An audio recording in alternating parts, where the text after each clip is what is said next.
नमस्कार दोस्तों, आज हम इस वीडियो में बात करने वाले हैं पेट्रोल और डीजल के प्राइसेस के बारे में। रिसेंटली आप लोगों के बहुत सारे सवाल आए थे कि सर आखिर क्या कारण है कि ये जो प्राइसेस हैं इस समय फ्यूल के वो लगातार बहुत तेजी से बढ़ते जा रहे हैं और ये आपके रिकॉर्ड स्तर पर आ गया है। इनफैक्ट मैं आपको बताऊं तो पहले पेट्रोल और डीजल प्राइस के बीच में काफी बड़ा अंतर हुआ करता था, करीब ऑलमोस्ट जो है 10 से 20 रुपए का अंतर होता था।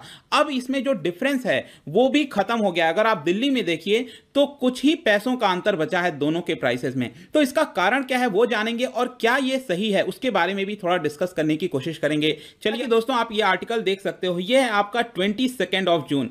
तो यहां पर पिछले 16 दिनों से, जी हां 16 डेज से यहां पर जो पेट्रोल और डीजल के प्राइसेस हैं वो लगातार बढ़ते जा रहे हैं और पेट्रोल का प्राइस करीब 80 रुपए के आसपास पहुंच गया और डीजल का प्राइस अपने ऑल टाइम हाई पर पहुंच चुका है। सिर्फ ये 22 जून का नहीं, मैं आपको 23 जून का भी दिखाता हूं। तो 23 जून को भी यहां 17th डे को ये वापस से पेट्रोल और डीजल के प्राइस में बढ़ोतरी की गई है। आप ये चार्ट देख सकते हो। बेसिकली इसकी शुरुआत होती है 7 जून से। 7 जून को जो डीजल का प्राइस था वो करीब 70 रुपीज के आसपास था और जो पेट्रोल का प्राइस था ये करीब 72 रुपीज के आसपास था। हर रोज आप देख सकते हैं, 8 जून हो, 9, 10, 11, 12, हर दिन अगर आप देखिए तो लगातार इन दोनों के प्राइसेस में आपको बढ़ोतरी देखने को मिलेगी। और जो लेटेस्ट प्राइस है 17 डेज के हाइक के बाद ये अब आ चुका है आपका 79.76 पर लीटर। मैं आपको नेशनल कैपिटल दिल्ली के अंदर जो प्राइस है उसकी बात कर रहा हूं। और जो डीजल है अपने रिकॉर्ड स्तर पर आ चुका है, मतलब कि आज तक डीजल इतना ज्यादा महंगा नहीं हुआ था। ये हो गया है अब आपका 79.4 रुपीज। अब ये पिछले 17 दिनों का आप ये पूरा रिकॉर्ड देखोगे तो आपको देखने को मिलेगा कि पेट्रोल के अंदर ऑलमोस्ट 8.5 रुपए का इजाफा किया गया है और दूसरी तरफ जो डीजल है उसमें करीब 10 रुपए के आसपास का इजाफा किया गया। मैं आपको ये इसलिए बता रहा हूं क्योंकि अभी तक अगर आप देखिए 2002 के बाद जब से यहां पर फ्यूल के प्राइसिंग को डीरेगुलेट किया गया है। डीरेगुलेशन का मतलब क्या है कि सरकार जो प्राइस है पेट्रोल और डीजल का उसको मार्केट पर छोड़ देती है। सप्लाई और डिमांड के हिसाब से प्राइसेस बदलते हैं, चेंज होते हैं। लेकिन एक्चुअल में अगर आप देखिए तो अभी भी सरकार इसको कंट्रोल करती है कई तरह से। लेकिन यहां पर अगर 2002 के बाद अगर आप देखिए तो फोर्टनाइट का मतलब होता है कि 2 वीक में आज तक मैक्सिमम 4 से 5 रुपए पर लीटर बढ़ोतरी देखने को मिली थी। लेकिन पिछले अगर आप फोर्टनाइट का अगर आप देखिए तो मैंने आपको ऑलरेडी बताया कि पेट्रोल प्राइस में करीब 8.5 रुपए और डीजल प्राइस में करीब 10 रुपए का इजाफा देखने को मिला है। अब यहां पर सवाल आता है कि आखिरकार ये क्यों बढ़ रहा है। तो सबसे पहला इसमें 3 मैं आपको रीजन बताने वाला हूं। कई सारे फैक्टर्स पर डिपेंड करता है पेट्रोल और डीजल का प्राइस।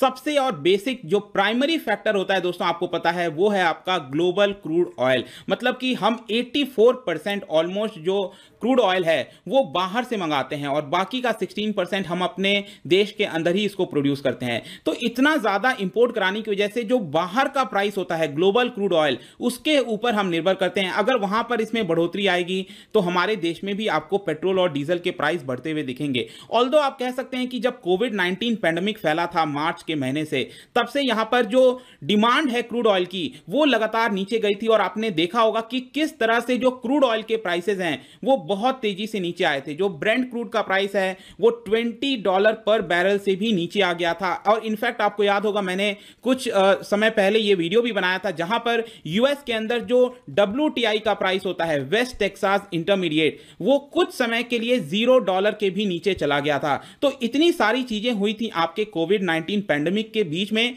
लेकिन आज हम क्या देख रहे हैं कि वापस से जो सिचुएशन है वो इंप्रूव होती हुई दिख रही है, जिसकी वजह से वापस से जो ग्लोबल क्रूड ऑयल के प्राइसेस हैं वो आपको बढ़ते हुए दिखेंगे। तो इस समय अगर मैं आपको बताऊं तो ये $40 को क्रॉस कर चुका है। ये आप पिछले 1 साल का ग्राफ देख सकते हो यहां पर कि प्री कोविड-19 के समय जो ग्लोबल क्रूड ऑयल के प्राइसेस थे ये आपको करीब $60 से $70 पर बैरल देखने को मिलेगा और ये घट गया था, मैंने जैसा बताया, $20 पर बैरल। लेकिन वापस से क्योंकि डिमांड बढ़ रही है, जिस तरह से यहां पर जो लॉकडाउन है वो ईज हो रहा है, वो वापस से आपका $40 के ऊपर आ चुका है ब्रेंट क्रूड ऑयल। तो सबसे पहला फैक्टर आपको क्या समझ में आया कि यहां पर जो ग्लोबल क्रूड ऑयल के प्राइसेस पिछले 1 महीने से आपको बढ़ते हुए दिख रहे हैं, इसकी वजह से हमारे देश में भी पेट्रोल और डीजल के प्राइसेस वापस से आपको ऊपर बढ़ता हुआ दिख रहा है। एक रीजन ये हो गया।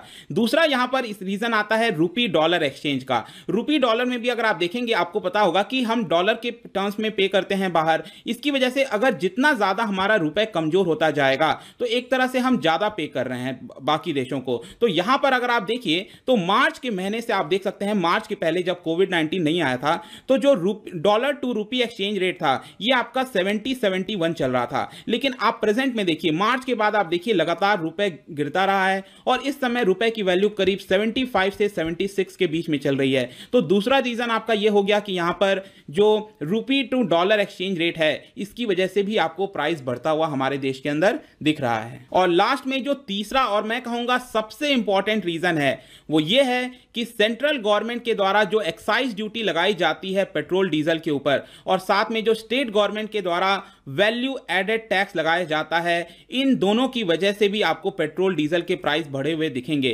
क्योंकि याद रखिएगा इसको आपने एग्जामिनेशन पॉइंट ऑफ व्यू से कि state government value added tax लगाती है पेट्रोल डीजल पर, क्योंकि आपको पता होगा कि अभी भी इसको हमने जीएसटी के अंदर नहीं लाया है। इसलिए यहां पर जो सेंट्रल और स्टेट गवर्नमेंट है दोनों इजीली यहां पे जो पेट्रोल डीजल के प्राइसेस हैं उसको कंट्रोल करते हैं। और आप देख सकते हो कि जितना भी दाम होता है पेट्रोल डीजल का जो कि 80 रुपए के आसपास पहुंच गया है, इसमें 2/3 प्राइस, जी हां नोट इट डाउन, 2/3 प्राइस आपका जो वैल्यू एडेड टैक्स है और सेंट्रल गवर्नमेंट के द्वारा लगाया गया एक्साइज ड्यूटी है इसकी वजह से आता है। मैं आपको बता दूं जो पेट्रोल का प्राइस है करीब 80 रुपए के आसपास, इसमें से 50.69 रुपीस पर लीटर ये जाता है आपका सेंट्रल एक्साइज ड्यूटी में और 17 पॉइंट, और इसमें से अगर आप देखेंगे, सॉरी मेरे कहने का मतलब था कि जो ओवरऑल टैक्स है यहां पे 50.69 यहां पर टैक्स पेट्रोल के ऊपर जाता है 80 रुपीस में से, और 50.69 में से 32 रुपीस के आसपास ये सेंट्रल एक्साइज ड्यूटी में जाता है और 17 रुपए के आसपास ये राज्य सरकार का जो वैल्यू एडेड टैक्स होता है जिसको सेल्स टैक्स भी कहते हैं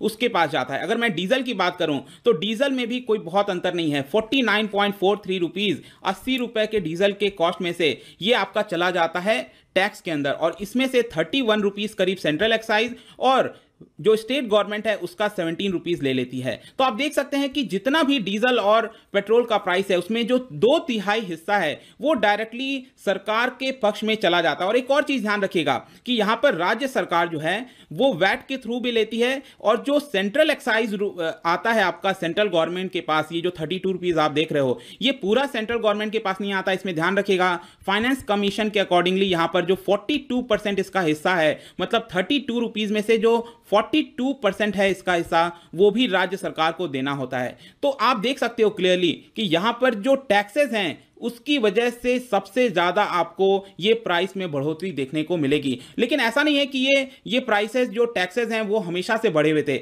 इसको स्पेशली यहां पर मार्च के महीने से सरकार ने लगाना स्टार्ट किया।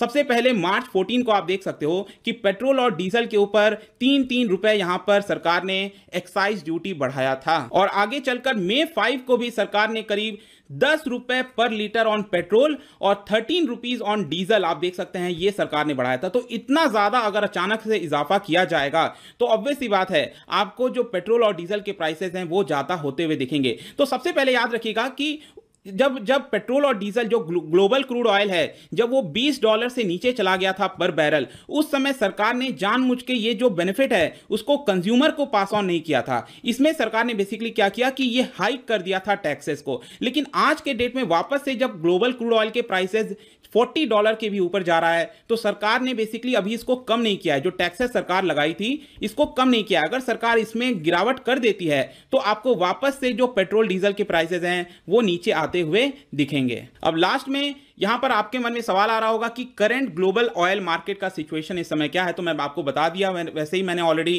कि ग्लोबल जो सिचुएशन है, सिनेरियो है, वो वापस से चेंज हो रहा है। पिछले 2 महीने से ज्यादातर जो देश हैं वो लॉकडाउन से बाहर आ रहे हैं और अपनी इकोनॉमी को ओपन कर रहे हैं, जिसकी वजह से वापस से जो ऑयल की डिमांड है वो बढ़ते हुए दिख रही है। और जैसे जैसे ऑयल की डिमांड बढ़ेगी आपको जो क्रूड ऑयल के प्राइसेस हैं वो वापस ऊपर उठते हुए दिखेंगे। और साथ में यहां पर एक और चीज है कि जो सप्लाई होता है उसमें लगातार जो ऑयल प्रोड्यूसिंग देश हैं, स्पेशली आपने ओपेक प्लस के बारे में सुना होगा, इसके अंदर आते हैं जो ओपेक देश हैं और प्लस साथ में जो रशिया और उनके अलाइज हैं। तो ओपेक प्लस देश के साथ यहां पर डील भी हुई थी कि हम जुलाई के एंड तक हर दिन करीब 10 मिलियन बैरल्स की ऑयल की गिरावट करेंगे।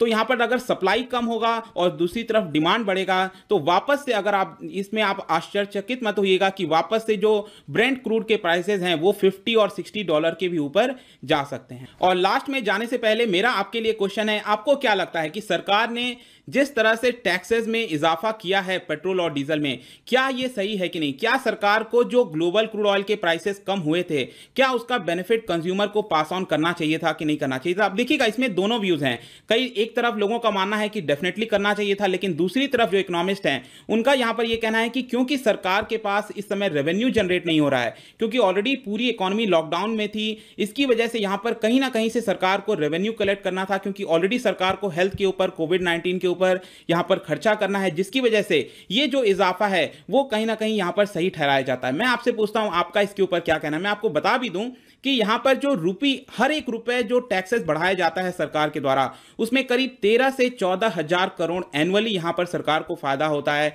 और इसको देखते हुए कई सारे इकोनॉमिस्ट का कहना था कि सरकार ने ये जो रीसेंट हाइक किया है टैक्सेस में, इसकी वजह से 1.6 लाख करोड़ से लेकर करीब 2 लाख करोड़ तक का यहां पर सरकार के रेवेन्यू में इजाफा आ सकता है इस पेट्रोल और डीजल के सेल से। तो आई होप कि ये जो पूरा वीडियो था regarding petrol and diesel price क्यों राइज हो रहे हैं, यहां पर आपको क्लियर तौर पर जानने को मिला होगा। अगर आप